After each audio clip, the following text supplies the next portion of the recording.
Michigan. Thank you. Thank you. USA. USA.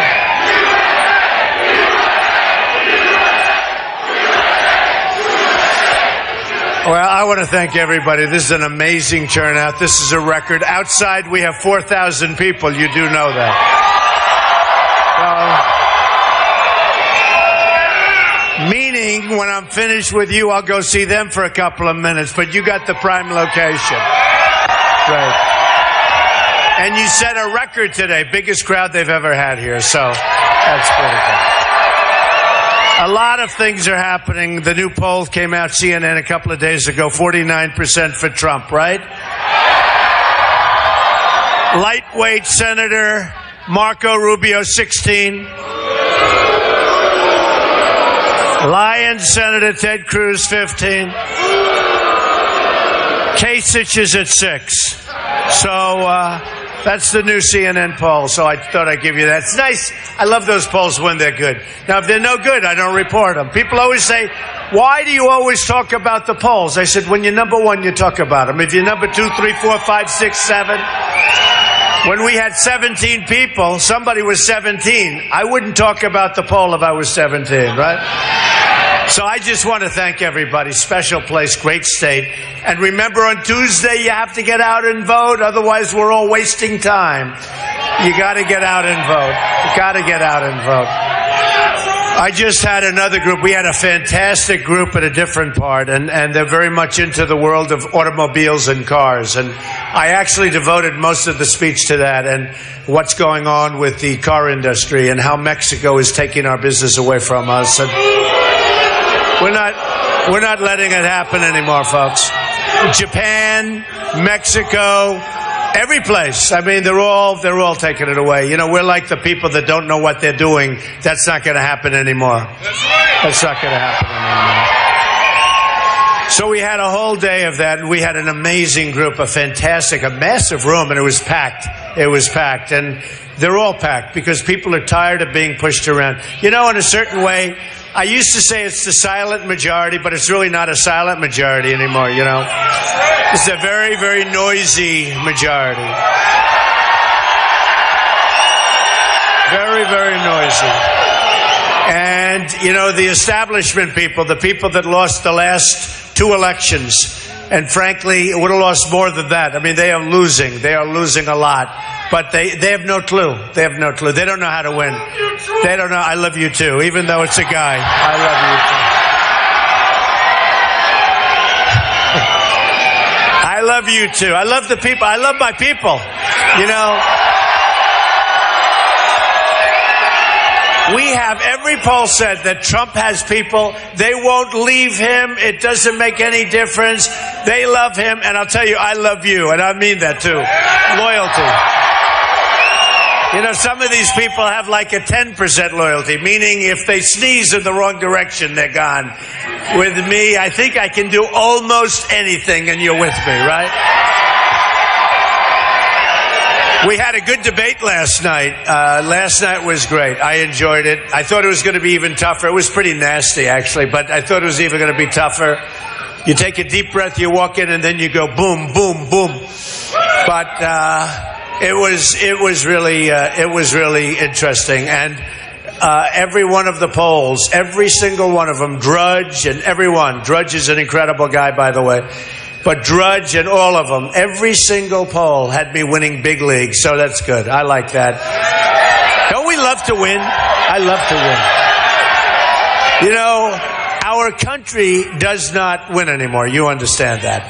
And we don't win with our military. It's depleted. We can't beat ISIS. Okay, can you believe this?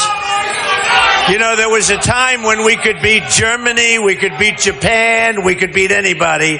Today we can't beat ISIS. Well, that'll change very quickly, I will tell you. It's going to change very quickly. That's going to change so quickly. We're going to win so much. So What I thought I'd do is talk a little bit about trade, because you don't like what's happening. You don't like to see what's happening with your manufacturing businesses in particular. And we're not going to let it happen anymore. We're not going to let it happen. We have trade imbalances that are so ridiculous with Japan and China and India, every place. I mean, it's not a question of a couple of places. China is the great abuser. You know, they're the best of all in terms of size, in terms of magnitude. We have rebuilt China. They have taken our jobs, they've taken our money, they've taken everything. And by the way, just so you understand, I have a great relationship with China. I just extended the lease on the largest bank in the world, the Chinese bank. 400 million customers. Think of that. 400. That's bigger than our country, okay? They're 400 million customers, and they're great. They're wonderful. I deal with I sell apartments to them for tens of millions of dollars. I got the Bank of America building in San Francisco and 1290 Avenue of the Americas, big chunks, and I own that.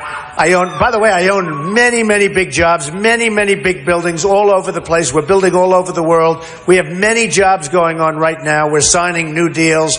Of course, a lot of those deals I'll just have to let my kids handle, I guess, if we win, right?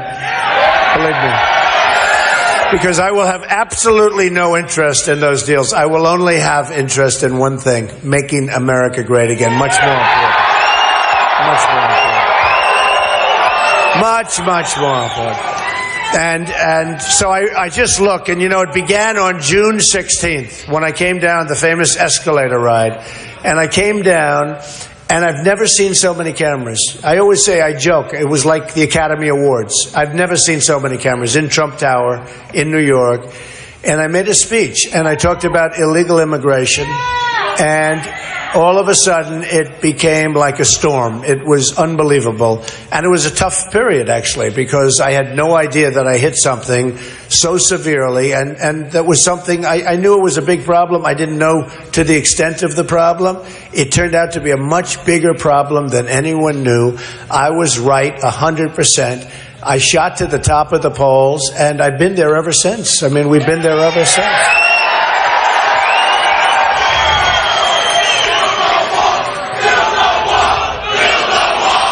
Build the wall. Build the wall.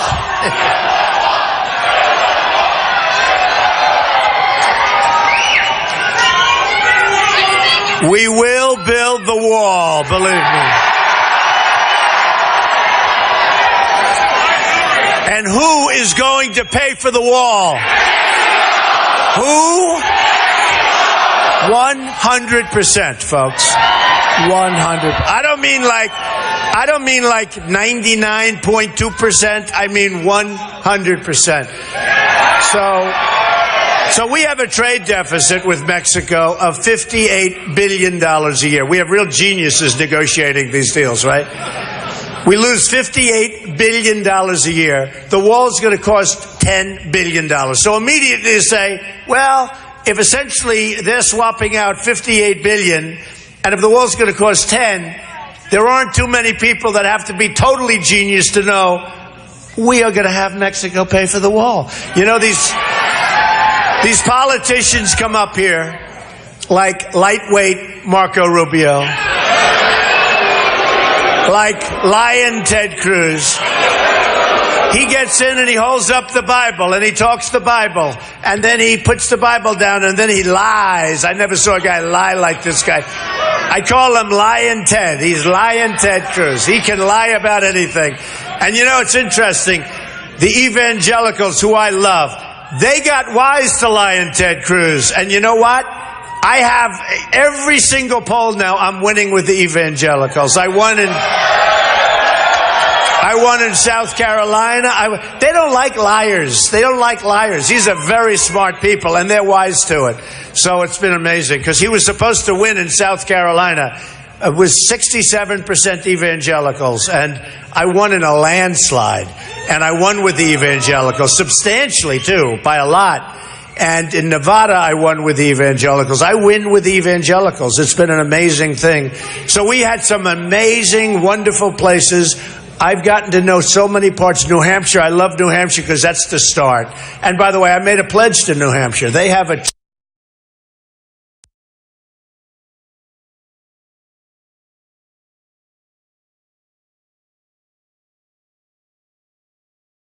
and you drive through the roads and the back valleys, and you see these magnificent trees, and everything's so beautiful. And there were a couple of days where it was snowing. I said, please don't snow on election day. Please, please. I looked up, please don't let it snow. And it stopped snowing just in time. And I won that one in a landslide, and it was great. And Nevada was won in a landslide. But in New Hampshire, so I made a pledge to them. They have a tremendous, you would look and you'd say, this can't be possible. They have a tremendous drug problem in New Hampshire.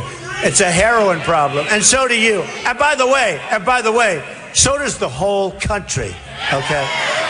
So does the whole country. And I made a pledge to them, and it goes for the country. We're going to stop these drugs from pouring in and destroying the lifeblood of our country. We're going to stop it.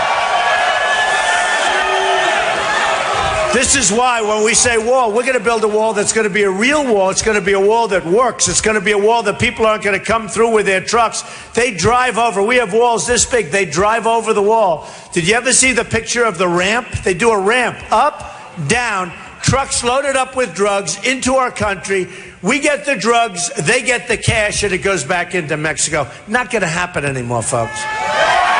Not going to happen.